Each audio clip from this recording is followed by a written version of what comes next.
تو لا الہ الا اللہ میں خود دو چیزیں ہیں. کیا ہیں؟ لا الہ الا اللہ، ایک ہے نفی، دوسرے ہیں اثبات. ایک ہے انکار، دوسرے ہیں اقرار. انکار کس کا ہے؟ سب کا. انکار کس کا ہے؟ کوئی معبود نہیں. ایسا ہے؟ ایسا ہی ہے نا؟ ہاں، اللہ کے سوا کوئی معبود نہیں، یعنی اللہ کے سوا جتنوں کی عبادت کی جاتی ہے ان سب کا اقرار کے انکار؟ انکار. اور اللہ کا اقرار.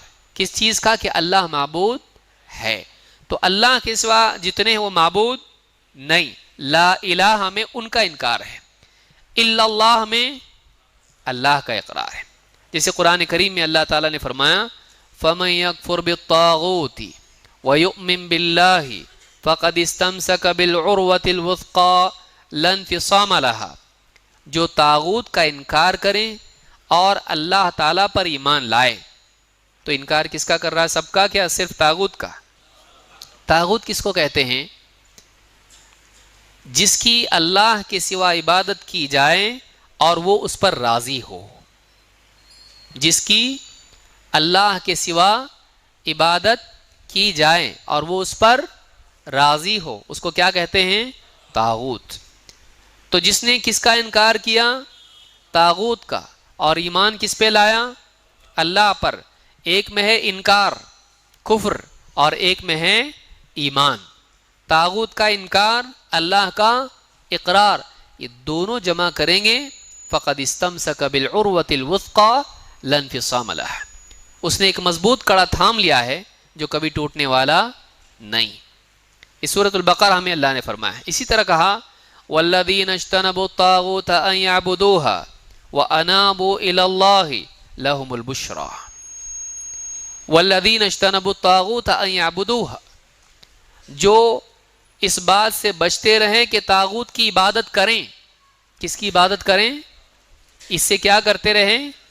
بچتے رہے، یعنی طاغوت کی عبادت سے بچتے رہے.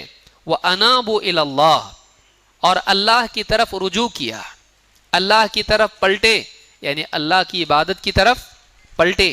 طاغوت کی عبادت سے بچے اور کس کی عبادت کی؟ لَهُمُ الْبُشْرَى، خوشخبری انہی کے لیے ہے. لیکن اگر طاغوت کی بھی عبادت کی اور اللہ کی بھی کی، یا اللہ کی عبادت کی طاغوت کا انکار نہیں کیا، وہ بھی چلتا. جیسے کوئی آدمی کہے ٹھیک ہے ہم لوگ اللہ کی عبادت کرتے، وہ ان کی مرضی بتوں کی عبادت کرتے، وہ بھی ٹھیک ہے ان کی جگہ، ہم بھی ٹھیک ہے اپنی جگہ. اب صحیح ہے یہ؟ بھائی ہم نہیں کرتے ہیں اللہ کے سوا کسی اور کی عبادت، لیکن وہ اپنی جگہ کرتے ہیں، وہ بھی ٹھیک ہے، ہر ایک کی مرضی. بھائی لکم دینکم ولی دین، یہ آیت اس بارے میں ہے، یہ بیزاری کی آیت ہے. جاؤ تم کو جو جی میں آئے کرو، تمہارے لیے تمہارا دین ہے، میں اس پہ نہیں آ سکتا، میرے لیے میرا دین ہے. وہ اجازت نہیں ہے، وہ سینکشن نہیں ہو رہا ان کا دین، وہ برات کا کلمہ ہے. تم کو جو جی میں آئے کرو، جیسا انسان کہتا میں تو یہی کروں گا، تم کو جو جی میں آئے کرو، وہ ویسا جملہ ہے وہ لکم دینکم ولی دین.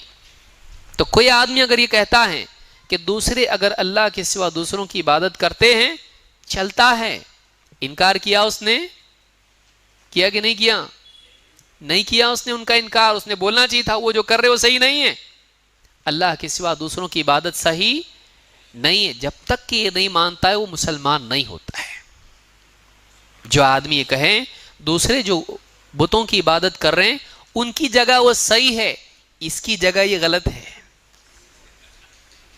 سمجھ میں آئی بات؟ اگر کوئی کہتا ہے وہ ان کی جگہ صحیح ہے تو اس کی جگہ کیا ہو گیا؟ غلط ہو گیا ہے، کیونکہ اس نے طاغوت کا انکار نہیں کیا. یاد رکھیں اس کو. بہت سارے سیاست کے میدان میں وہ اپنی جگہ، ہم اپنی جگہ، سب اپنی جگہ، سب رستے کدھر جاتے؟ صوفی. بعض لوگوں نے کیا کہا؟ سارے رستے کدھر جاتے؟ یہاں سے آؤ، وہاں سے آؤ، یمن سے آؤ، ادھر سے آؤ، عراق سے آؤ، سارے رستے مکہ کو جاتے ہیں. صحیح کہ نہیں؟ نہیں جاتے مکہ کو. کہاں سے؟ انڈیا سے ہی جاتے سب. سارے رستے کہاں جاتے ہیں؟ مکہ جانے والے کئی راستے ہیں، لیکن جنت جانے والا تو مکہ کون جا رہا ہے؟ جنت کی بات چل رہی ہے یہاں پہ. مکہ کے لیے کئی راستے ہیں، بالکل صحیح ہے، یمن سے بھی آؤ، عراق سے آؤ، انڈیا سے آؤ، امریکہ سے آؤ، مکہ جانے کے لیے کئی راستے ہیں، لیکن بات مکہ کی ہو رہی نہیں، بات کہاں کی ہو رہی ہے؟ وَأَنَّ هَذَا صِرَاطِي مُسْتَقِيمًا، جنت جانے کے لیے کتنے راستے ہیں؟ اور وہ توحید ہے، توحید کے سوا اور کوئی راستہ نہیں، یاد رکھیں اس بات کو۔